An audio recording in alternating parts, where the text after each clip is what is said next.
What the CASII is, and I've given you a lot of handouts, just look through them and see if you find something that matches what I'm talking about. The CASII consists of 6 risk dimensions, and some of them are about the kid, and some of them are about the kid's environment and other aspects of the kid. These are the dimensions right here. And then the second part of the CASII is the service intensity. So you have a kind of a continuum of service intensity, beginning in basic services down to secure 24-hour services with psychiatric monitoring, which we would know in our system as acute inpatient psychiatric program. Okay, so what happens is you score each of these dimensions, you get a total score, and that points to the level of intensity. Okay, so that's basically all the working parts. All right. And one of the core ideas to get about the CASII that's different than how we do mental health in San Antonio or in Texas is that this is not a level of care idea. This is intensity of care. We live in a level of care world in San Antonio. This is about intensity of care, okay? It says up here at basic services, you have a certain intensity, a certain amount of coordination and communication that needs to happen, and that as you go each level into that, the need, the resources that are really needed for communicating and coordinating expand geometrically, not in a linear way, if you're doing a system of care, okay? Which we don't do a system of care here. All right, so why now? As some of you talked about, we need to be able to determine the intensity of services that children and adolescents need. So we're presented a lot of times with these complex, chronic cases, a lot of crisis of the day, the week, the year, okay? And so the question is, how do we get focused on the level that's needed and stay focused when there's every week is something new, it seems like, okay? Also, we need to be able to communicate children's mental health service needs. You know, one of the things that I see, and we really focus on in training here, is that people from different disciplines have different values, attitudes, beliefs about what kids need. So how do we get a standardized language to talk about treatment needs? It's one of the intentions of the CASII. We need to justify funding, right? We need to justify funding. Okay, and to do that, we need to be able to borrow this from an old United Way campaign. I love this idea. Inform, educate, and convince. I get informed a lot, educated a lot. I don't get convinced that much. But the idea is to have a way to convince people that we know what we're talking about when it comes to determining a kid's treatment needs. Advantages, I think you're going to see this is simple, but a comprehensive formulation. It's easy, it's fast to use. Talk to a psychologist who's responsible for training on the CASII in Nevada. He says that people that are really proficient get to where they can do it in a couple of minutes. It's not a new assessment. It's taking the assessment material that you have about a kid and then distilling it into these 6 dimensions. It doesn't require a separate assessment, as I said. It incorporates a developmental perspective. It draws attention to co-occurring conditions. So one of the items is co-occurring conditions, which includes medical issues, developmental issues, and also substance abuse. Puts a spotlight on the fact that a child's treatment needs are based on more than their symptoms or their diagnostic label. You know, what we hear a lot in, a lot of what we do from our inpatient side and outpatient, but particularly inpatient side, we expend a lot of resources talking to insurance companies to say what we think we need to be able to help a kid. And We hear a lot of talk about labels, a lot of talk about SI, suicidal ideation, kind of discrete things instead of a formulation of a kid. This can be used in many settings. It's used in many states as the core descriptor for a kid to get services. It's used in Hawaii, Nevada, South Dakota, Minnesota, Arizona, in the public health system there. It's what they use. And it doesn't replace clinical judgment. What you'll see is the CASII is a system that permits you to override it at any point. Some caveats. It's really intended for clinicians who have training experience with kids. I think an administrator can learn to use it. I've seen an actual administrator learn to use it. That's pretty incredible. Applies to children 6 to 8, and then the early childhood service intensity instrument is the version that's for a little bit younger. One thing about it is it's not sensitive to rapid change. Like our acute environment, it's not sensitive enough really to use there. It is good for longer term treatment to track progress. And it's not a measure of the child. And I'll talk about a little bit about how that affects the validity of the instrument. Where did it come from? It came out of the development of systems of care thinking in the 80s. These, well, I'll come back to it. It was a response to the emergence of managed care cost containment, or we might say cost shifting, but definitely cost containment, trying to contain costs and justify the need for funding of treatment. It was originally this instrument, the Child Adolescents Level of Care Utilization Instrument, and over the years, this thing has been, I think, about 20 years in development. The psychiatry group that put this together and developed it has moved from this level of care thinking to an intensity of care thinking. It was developed by the American Academy of Child Adolescent Psychiatry and the American Association of Community Psychiatrists, and the development of it started here in San Antonio. And probably the psychiatrist Larry Stone really was the driving force behind getting it put together.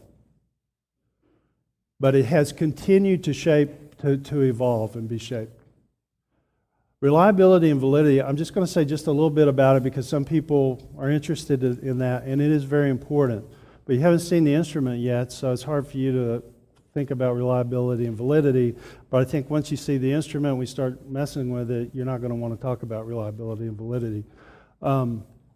There's one national field study. There needs to be more done with reliability and validity. My own impression from using it and from what I've read is it's pretty reliable. What it measures is not quite as clear. But anyway, so there was a field study, national field study done through SAMHSA in Pennsylvania, Oregon, Hawaii, and North Carolina. Several different public health programs were involved, and there were 16 psychiatrists, 78 other kinds of mental health workers, 12 were BA level qualified mental health professionals, 64 master level therapists, a couple of psychologists participated in this field study. Basically, what they found was that the psychiatrists' ratings on these dimensions, the reliability number is about 0.89, and for the other guys it was 0.93. So real high, stable reliability, okay? I'm going to say a lot more about it. And the difference between the psychiatrists and the non-psychiatrists, this is coming from psychiatrists, so they talk a lot about psychiatrists and non-psychiatrists. But anyway, it's like a difference of 0.89 and 0.93. Very close. The validity, basically what they did was they did ratings on actual cases at initial assessment and just compared ratings on a child global assessment scale and a child and adolescent functional assessment scale. What they found basically was there's moderate correlations with the dimensions of the CASII that are about the kid and very low correlation about the dimensions that are not about the kid, which is kind of expected. So that kind of worked the way they expected. So the main thing, I do think that it can be used reliably by a broad range of clinicians. I think that's one of the strongest things about it. You don't have to have a ton of training. You get it. It's very intuitive and face valid that way. The validity is not, it's hard to get validity on this because it doesn't measure a unified construct. It measures some stuff about the kid and some stuff about the kid's environment.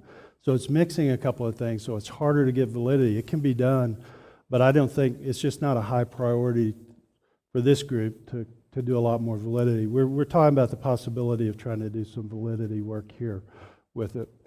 Okay, so what is it? We'll start with what it's not. It's not a level of care instrument. The old idea of you got a little bit or you got some more. You know, what do you need? You need a level 1 or you need a level 6.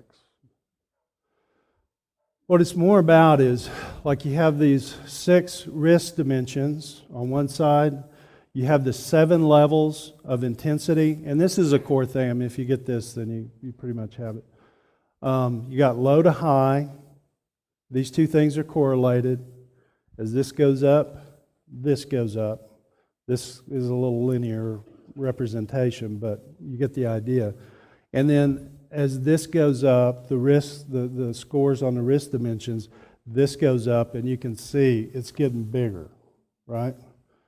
And what you're talking about is the need for direct services and also the need for indirect services, which includes communication among caregivers and coordination of services. You know, in our system of care, we kind of tend to, the way I think about it is, we discharge kids from a level of care, we give them a compass and a map, and so your next provider is over there. You know, good luck. Okay. So I told you, so what is it? It's 6 factors that determine service intensity and the services needed. These are the 6 factors. So there's 6 factors. Each factor or dimension has a 5-point rating scale. Okay? And here's an example. The first factor is risk of harm. There are 5 levels. First level is low risk of harm, some risk of harm, significant risk of harm, serious, and extreme. So as you look at a kid, at a case, you evaluate and determine what level they're at on risk of harm. And for each point on the rating scale, there's a set of anchors. And so what you're trying to do is find the highest, the most risk anchor, put a stake in that, and that's where on that dimension that person is located.